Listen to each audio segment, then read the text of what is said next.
নমস্কার। অন্নপূর্ণা যোজনার সমস্যা যেন মিটতেই চাইছে না। আবারও একটি নতুন ফর্ম নিয়ে চলে এসেছি। এটা কিন্তু অন্নপূর্ণা যোজনারই ফর্ম। বিভিন্ন অঞ্চলে পঞ্চায়েত থেকে আশাকর্মীরা কিন্তু এই ফর্মটি বিভিন্ন বাড়িতে বিলি করে যাচ্ছে এবং ফর্ম ফিল আপ করার পর সেই ফর্ম কালেক্টও করা হচ্ছে। কোনো কোনো জায়গায় আশাকর্মীরা আবার বাড়িতে এসে এই ফর্মটি তারা নিজেরা ভেরিফিকেশন করে ফিল আপ করে নিচ্ছে, বাড়ির কাউকে ফিল আপ করতে হচ্ছে না। এবার এই ফর্মটা কিসের সেটা আগে দেখে নেব।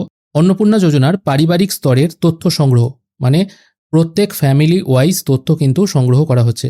বলে রাখি, যারা জুলাই মাসে টাকা পেয়ে গেছেন তাদেরকেও কিন্তু এই ফর্ম ফিল আপ করতে হচ্ছে, মানে এটা একটা সার্ভে ফর্ম।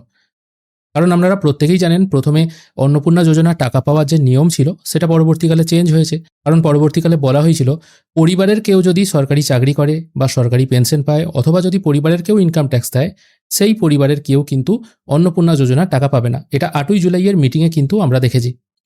সেই অনুযায়ী 1 জুলাই এমন অনেকে টাকা পেয়ে গেছেন যাদের পরিবারে কেউ সরকারি চাকরি করে বা পেনশন পায়। সেক্ষেত্রে তাদের বাড়ি বাড়ি সার্ভে করে, বা যাদের পরিবারে কেউ চাকরি করে না, যারা টাকা পাওয়ার যোগ্য, তাদের পরিবারগুলিকেও সার্ভে করে খুঁটিয়ে দেখা হচ্ছে তারা আদৌ টাকা পাওয়ার যোগ্য কিনা। অবশ্য আপনাকে এই ফর্ম কোথা থেকে ডাউনলোড করতে হবে না। এই ফর্মটি আপনাদের বাড়িতে আশাকর্মীরা কিন্তু নিয়ে আসবে, বা পঞ্চায়েত থেকেও হয়তো দেওয়া হতে পারে, অথবা তারাই হয়তো ফিল আপ করে নিজেরা জমা করে নেবে। এবার যদি আপনাদের বাড়িতে ফর্ম দিয়ে যায়, সেক্ষেত্রে কীভাবে ফিল আপ করবেন সেটা দেখুন। প্রথমে বলা হয়েছে অ্যাপ্লিকেশন আইডি, মানে আপনারা যারা অনলাইনে আবেদন করেছেন তখন একটি অ্যাপ্লিকেশন নাম্বার জেনারেট হয়েছিল, সেই অ্যাপ্লিকেশন আইডিটি এই ঘরে বসাতে হবে। তবে যারা অফলাইনে ফর্ম ফিল আপ করেছেন এবং যারা টাকা পেয়ে গেছেন অথবা যারা টাকা পাননি, তাদের তো কোনো অ্যাপ্লিকেশন আইডি নেই, সেক্ষেত্রে এই ঘরটা ফাঁকা রাখতে হবে। সেক্ষেত্রে আপনার অ্যাপ্লিকেশন আইডি কিন্তু আপনারা জানবেন না, আশাকর্মীদের কাছে হয়তো অ্যাপ্লিকেশন আইডি থাকতে পারে। তারপর আধার নাম্বার বসাতে হবে, এপিক কার্ড নাম্বার বসাতে হবে, হেড অফ দ্য ফ্যামিলি যিনি আছেন তার নাম দিতে হবে। এবার বলতে পারেন আধার নাম্বার এবং এপিক নাম্বার কার দেবো। আপনি যখন ফর্ম ফিল আপ করেছিলেন অনলাইন কিংবা অফলাইনে, তখন হেড অফ দ্য ফ্যামিলি হিসেবে যার নাম রেখেছিলেন সেই ব্যক্তির নাম এখানে যেমন হবে, ঠিক একই সঙ্গে সেই ব্যক্তির আধার নাম্বার এবং সেই ব্যক্তির ভোটার কার্ড নাম্বারটা কিন্তু এখানে হবে। যিনি অন্নপূর্ণা টাকা পাচ্ছেন তার কিন্তু নয়, হেড অফ দ্য ফ্যামিলির ডিটেল কিন্তু এখানে দিতে হবে। ওপরের ঘরটা কমপ্লিট হয়ে গেল। এরপর চলে আসছি নিচের ঘরে। এখানে আমি দিয়ে এখানে কার নাম হবে? এখানে আমি দিয়ে হবে যে ব্যক্তি টাকা পেয়েছেন তার নাম, ঠিক আছে? যদি একই পরিবারে একের অধিক মহিলা টাকা পায়, সেক্ষেত্রে যে কোনো একজন মহিলার নাম এখানে লিখতে হবে। তারপর স্বামী, পিতা, শ্বশুর। এবার এখানে অনেকে বলতে পারেন হেড অফ দ্য ফ্যামিলির নামটা এখানে হবে। যদি হেড অফ দ্য ফ্যামিলির নাম এখানে হতো, তাহলে এই শ্বশুর এই কথাটা কিন্তু উল্লেখ থাকতো না। কারণ এমন অনেক পরিবার আছেন যেখানে কোনো মহিলার বিবাহের পর হয়তো স্বামী মারা গেছে, সেক্ষেত্রে তার পিতা তো স্বামীর বাড়িতে থাকছে না, সেক্ষেত্রে তার স্বামীর বাড়িতে কোনো মহিলা যদি থাকে তার শ্বশুরই থাকছে হেড অফ দ্য ফ্যামিলি হিসাবে। সেক্ষেত্রে এখানে শ্বশুরের নামটা দিতে হবে। এটা আশাকর্মীরা ভালো বুঝবেন, তবুও আমি বলে দিচ্ছি, এখানে যে মহিলা টাকা পেয়েছেন তার নাম হবে, তারপর তার শ্বশুর বা গার্জেনের নাম হবে, তারপর যিনি টাকা পেয়েছেন তার গ্রামের নাম, তার বাড়ি আর কি কোথায় সেই গ্রামের নামটা লিখতে হবে, গ্রাম পঞ্চায়েতের নাম, ব্লক এবং জেলার নাম পরপর এখানে কিন্তু ফিল আপ করে দিতে হবে। এর দ্বারা দাখিলকৃত আবেদনটি যাচাই করেছি। অর্থাৎ কে যাচাই করছে? যিনি ফর্মটা দিতে আসছেন বা যিনি এই আবেদনপত্রটিকে স্যাংশন করবেন বা অ্যাপ্রুভাল দেবেন, তিনি যাচাই করছেন যে এই ব্যক্তির অ্যাপ্লিকেশন আইডি এটা, হেড অফ দ্য ফ্যামিলি এটা, তার নাম, তার গ্রাম পঞ্চায়েত বা তার ঠিকানা কোথায় সেটা তিনি যাচাই করেছেন। যাচাই করার পর তিনি যদি মনে করেন, তিনি এখানে এই অপশানটা অ্যাপ্রুভাল দেবেন। কি অপশানে? আমি আবেদনপত্রটি এবং তাতে প্রদত্ত তথ্য সঠিক পেয়েছি।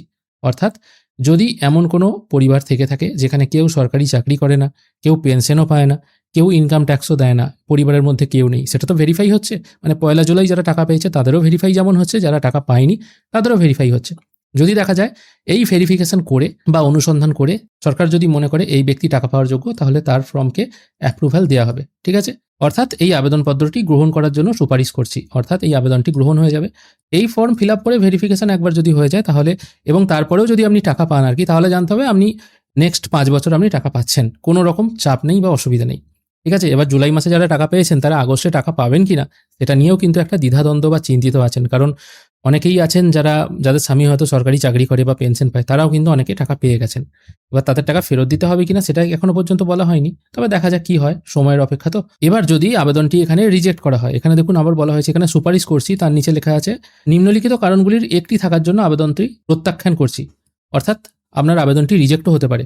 কি কারণে? আপনি জুলাই মাসে টাকা পেলেও রিজেক্ট হতে পারে, না পেলে তো রিজেক্ট হচ্ছেই। যদি দেখা যায় আবেদনকারী অবৈধ অধিবাসী, যদি আপনার ভোটার কার্ড বা মিলিয়ে দেখা গেল বা আধার কার্ড মিলিয়ে দেখা গেল আপনি হয়তো ডুপ্লিসিটি করে টাকা পেয়েছেন, সেক্ষেত্রে এই অপশানটায় টিকমার্ক দিতে হবে। মানে যিনি ভেরিফাই করবেন তিনি টিকমার্ক দেবেন, এটা কিন্তু আপনাকে দিতে হবে না। পরিবারের স্থায়ী সরকারি চাকরিজীবী বর্তমান, আমরা স্বামী, শ্বশুর বা পরিবারের অন্য কোনো মেম্বার হয়তো সরকারি চাকরি যদি করে, আপনি হয়তো 1 জুলাই টাকা পেয়ে গেছেন, কিন্তু এখন ভেরিফিকেশনের সময় ধরা পড়ছে যে আপনার পরিবারে কেউ চাকরি করে। তাহলে এই ঘরটায় টিকমার্ক দেওয়া হবে এবং আপনার আবেদনটি প্রত্যাখ্যান বা রিজেক্ট করা হবে। যদি দেখা যায় যিনি টাকা পাচ্ছেন বা আবেদন করছেন তিনি অঙ্গনওয়াড়ি কর্মী বা আশা কর্মী বা প্যারা টিচার, তাহলেও আপনার ফর্ম রিজেক্ট হবে। এগুলো তো আগে নিয়ম থাকেনি, এগুলো নতুন নিয়ম করা হয়েছে। আবেদনকারী আয়কর দান, এখানে দেখুন আবার একটি নতুন সমস্যা আনা হয়েছে। এখানে দেখুন ভালো করে 2 নম্বর পয়েন্টটা, পরিবারে স্থায়ী সরকারি চাকরিজীবী বর্তমান। এখানে বলা হচ্ছে পরিবারে যদি কেউ স্থায়ী সরকারি চাকরিজীবী থাকে তাহলে কিন্তু তার আবেদন রিজেক্ট হচ্ছে। এবং যে 8 তারিখের নোটিশ ছিল সেখানে বলাও হয়েছিল ওই পরিবারে কেউ যদি সরকারি পেনশন পায় তাও তার আবেদন রিজেক্ট হবে, এবং ওই পরিবারে কেউ যদি আয়কর দেয় তাও কিন্তু তার আবেদন রিজেক্ট হবে।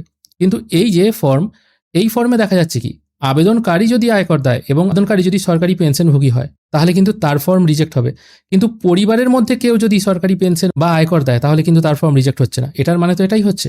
আমি 8 তারিখের নোটিশটা একবার খুলছি, এখানে দেখুন পরিষ্কার মেনশন করে দেওয়া আছে কোনো পরিবারে কেউ যদি সরকারি চাকরি করে, পরিবারে যে কেউ হতে পারে, ঠিক আছে, আবেদনকারী যে হবে তা নয়, ওই পরিবারে কেউ যদি সরকারি পেনশন পায় এবং ওই পরিবারে কেউ যদি আয়কর দেয় তাহলে কিন্তু সেখানে কেউ টাকা পাবে না। কিন্তু এখানে এই ফর্মে এই নিয়মটা কিন্তু আবার চেঞ্জ হয়ে যাচ্ছে। তাহলে অ্যাকচুয়ালি কি করতে চাইছে সেটাই কিন্তু বোঝা যাচ্ছে না। তাহলে এখানে তো দেওয়া উচিত ছিল ওই নোটিশ অনুযায়ী পরিবারে যদি কেউ সরকারি পেনশন পায়। তাহলে এক্ষেত্রে আপনাদের মনে একটা স্বস্তির ব্যাপার আসতেই পারে, আবেদনকারী যদি সরকারি পেনশন না পায়, তার ফ্যামিলির যদি কেউ পায় তাহলে কিন্তু তারা টাকা পাবে, এবং আবেদনকারী ছাড়া ওই পরিবারে কেউ যদি আয়কর দেয় তাহলেও কিন্তু সেই পরিবারের ওই মহিলা টাকা পাবে। এটা কিন্তু মোটামুটি একটা ফাইনাল, যদি এই ফর্মটাকেই ফাইনালাইজ হিসেবে ধরা হয়। পরে হয়তো দেখা গেল এই ফর্ম যারা মানে ভেরিফিকেশন করেছে তাদেরকে দিয়ে ভেরিফিকেশন করানো হয়তো ঠিক হয়নি, আমি আবার অন্য কোনো সরকারি প্রতিনিধিকে দিয়ে ভেরিফিকেশন করাবো, তাহলে প্রতি মাসে মাসে এইভাবে ভেরিফিকেশনই হবে আর টাকাও কিন্তু ততদিন আটকে থাকবে। এরকমই একটা ব্যাপার। তাই এই জিনিসটা কিন্তু আমার ঠিক বোধগম্য হলো না। আপনারাও যদি বুঝতে পারেন তাহলে একটু বলবেন। তারপর 6 নম্বর পয়েন্টে বলা হচ্ছে পশ্চিমবঙ্গের স্থায়ী বাসিন্দা নন, এরকম যদি কেউ ব্যক্তি থেকে থাকেন সেক্ষেত্রে তিনিও কিন্তু টাকা পাবেন না। তাহলে এই ফর্ম অনুযায়ী কারা কারা টাকা পাবেন না সেটা কিন্তু ক্লিয়ার হয়ে গেল। এবং অন্যান্য যদি কোনো কারণ থেকে থাকে তাহলে সেটা ম্যানুয়ালি মেনশন করতে হবে। এখানে কিন্তু অপশন নেই। তারপর এখানে স্বাক্ষর হবে, নাম হবে আর পদ হবে, মানে যিনি এই ফর্মটা দেখে কোনো ব্যক্তিকে সুপারিশ করবেন বা অন্নপূর্ণা পাওয়ার জন্য যাকে মনোনীত করবেন, সেক্ষেত্রে যিনি করছেন এই কাজটি তার স্বাক্ষর, তার নাম এবং তার কি ডেজিগনেশন আছে সেটা এখানে লিখতে হবে, এবং কত তারিখে তিনি এই কাজটি করছেন এবং কোন স্থান থেকে করছেন মোটামুটি এটা এখানে লিখতে হবে। এটাই হচ্ছে টোটাল একটা ফর্ম। তো দেখা যাক কি হয়। আর এই ফর্মে কোথায় সমস্যা সেটাও কিন্তু আমি আপনাদেরকে বুঝিয়ে দিলাম। এবার এখানে যে এই নিয়মটা চালু করা হলো, আবার আগে যে নিয়ম ছিল সেটা আবার চেঞ্জ করে যে এই নিয়মটা চালু হলো, এটা ফর্মের প্রিন্টিং মিস্টেক নাকি এটাই বাস্তবিক নিয়ম রইল সেটা কিন্তু এই মুহূর্তে বোঝা যাচ্ছে না। তবে দেখা যাক, কিছুদিন সময় নিই আমরা, তারপর কিন্তু আরও বিস্তারিত তথ্য আমরা পেয়ে যাব। আজকের ভিডিও এখানেই শেষ করছি। ভিডিও যদি ভালো লেগে থাকে অবশ্যই একটি লাইক করবেন। ভিডিও দেখার জন্য অসংখ্য ধন্যবাদ। ভালো থাকবেন।